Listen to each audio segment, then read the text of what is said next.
Bienvenido nuevamente. Venimos grabando una serie de videos para analizar la certeza en la resurrección de Cristo y mi intención es, en cada uno de estos capítulos, rebatir objeciones que históricamente se pusieron al hecho histórico de la resurrección de Jesús. Una de las objeciones es la teoría del desmayo. Abarca un espectro muy grande. Un ejemplo, hay gente que dijo que Jesús por el dolor se desmayó en la cruz, entonces lo bajaron de la cruz, lo llevaron a una tumba y por el frescor de la tumba y habiendo recuperado un poco su estado biológico, él reacciona del desmayo y salió a decir que había resucitado. Otros, en cambio, más sofisticados, aducen a un fenómeno biológico llamado catalepsia. Innumerables casos de catalepsia se dieron en la historia de la humanidad. La persona, por efecto de una patología, de una situación extrema, por predisposición genética, pierden sus funciones vitales básicas, entra en estado vegetativo y para los ojos de quienes lo rodean está muerto. Le toman el pulso, no se escucha el pulso, su piel se pone muy característica de la muerte, su temperatura baja. Hubo muchos casos y muchas historias en donde estaban en un velorio y el que estaba allí siendo velado de pronto despierta, se sienta y le pregunta todo: ¿qué estoy haciendo aquí? Hubo casos en donde los muertos salen del cajón porque despiertan de la catalepsia y vuelven a su hogar espantando a sus parientes. Bueno, quieren poner al caso de la muerte de Jesús para negar su resurrección, negando la posibilidad de que realmente haya muerto y haya entrado en catalepsia como producto de un estrés extremo y de una situación extrema, que cuando lo bajan de la cruz lo llevan a una tumba y lo ponen allí sobre una piedra y lo cubren después con una puerta, otra piedra corrediza. Él se recupera de la catalepsia y esa fue la ocasión en que vuelve a la vida para convencer a sus discípulos que ha resucitado. Es la hipótesis principal de un libro llamado Cristo ha muerto en Cachemira. Se levanta de la catalepsia, da instrucciones a sus discípulos y se va a la India, a Cachemira. Y allí muere de viejo, lleno de hijos. Pero esto es producto de la imaginación y del deseo de algunos hombres que no toleran la realidad de la resurrección, porque les parece insoportable, porque les parece ilógica o fantasiosa. Vamos a analizar este tema a ver si soporta un mínimo análisis. ¿Usted nunca vio a una persona que caminando se clava en su pie una espina de gran tamaño? ¿A usted nunca le pasó que de pronto recibe una herida accidental y esa herida le causó inflamación? ¿Cómo fue su marcha? ¿Cómo caminó los siguientes días? Seguramente la inflamación hizo que usted pierda toda gracia al caminar. Bueno, analicemos la historia, los documentos históricos que tenemos a mano. El procurador Poncio Pilatos, ante una multitud que pedía la crucifixión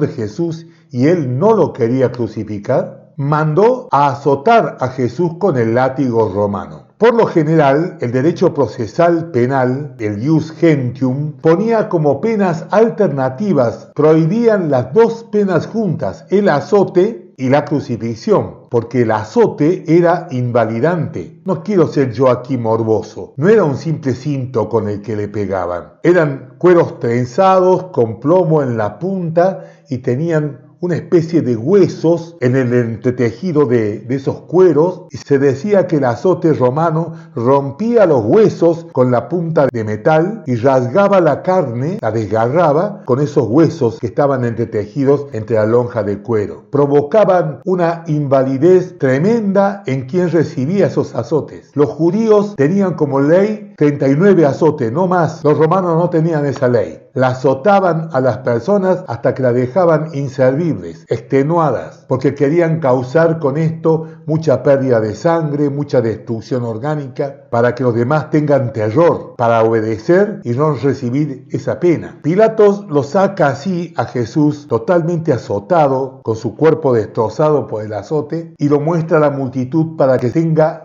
condolencia de él, para que se conduela y desista del propósito de pedir la crucifixión. Y por razones sociales y políticas, el público no se apiadó de Jesús, siguió pidiendo la crucifixión. Fíjese que se relata en estos libros históricos que en el camino al monte Calvario Jesús no pudo cargar la cruz, y no era por flojo, era por el gran destrozo que tenía en sus espaldas del látigo romano. Cuando llega a la cruz, lo clavan, dice. Los romanos eran expertos en crucificar. La crucifixión es un invento babilónico, pero los romanos lo encontraron perfecto para aterrorizar a sus enemigos. Introducían clavos en las manos a esta altura y en los pies, en los empeines, que salía por el tobillo. No quiero ser morboso con esto, pero fíjese el daño que causaban. Clavos de 18 a 20 centímetros de largo, y con eso lo sujetaban en una cruz, sin tocar ningún órgano vital, para que la persona allí clavada sintiera la asfixia del agotamiento de sus piernas, subía el diafragma, le costaba respirar, en una situación desesperante. Imagínese las lesiones que le pudo haber ocurrido. Luego, cuando la persona fallecía arriba de la cruz, no se lo podía bajar de la cruz sin la certeza de que había muerto. Había procedimientos y protocolos en las tropas romanas y lo seguían estrictamente. Es por esto que, como venía la fiesta de la Pascua y los judíos no querían que haya cadáveres en cruces, se les mandó a romperle las rodillas a esos que estaban colgados,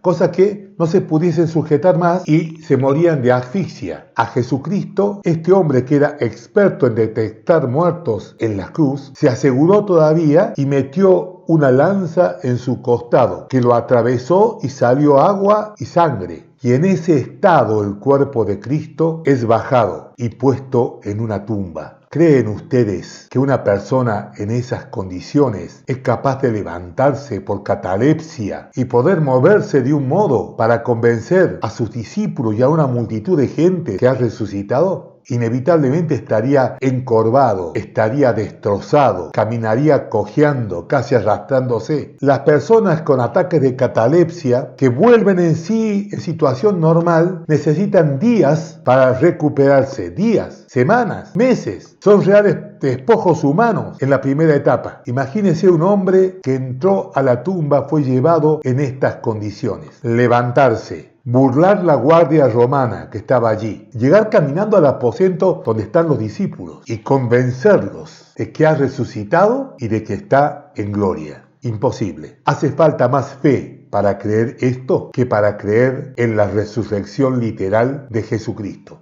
Su cuerpo destrozado se recompone. Las únicas señales que quedan son la de los clavos en las manos y en los pies. Se descarta todo tipo de fantasía de que Jesús realmente no murió en la cruz y que se pudo levantar de un estado de catalepsia o de desmayo para ir hacia donde están los discípulos, convencer a los 12, luego convencer hasta 400 personas juntas de que Él está triunfante y resucitado. Espero que esta breve reflexión a usted le sea de utilidad. A mí personalmente me lleva a estar seguro que la teoría de la catalepsia o del desmayo es una fantasía gigantesca. Cristo ha resucitado y de esto tenemos certeza. Está vivo, con poder para entenderse con nuestras vidas, para transformarnos, para cambiar nuestro ser como digno de confianza, para que nosotros lo podamos escuchar, seguir y entregarle nuestra vida sin dudar. Vamos a continuar en un próximo encuentro con otras objeciones. Hay muchas, pero me gustaría rebatirla una por una para que lleguemos a la certeza de la resurrección de Jesucristo. Muchas gracias. Hasta el próximo encuentro.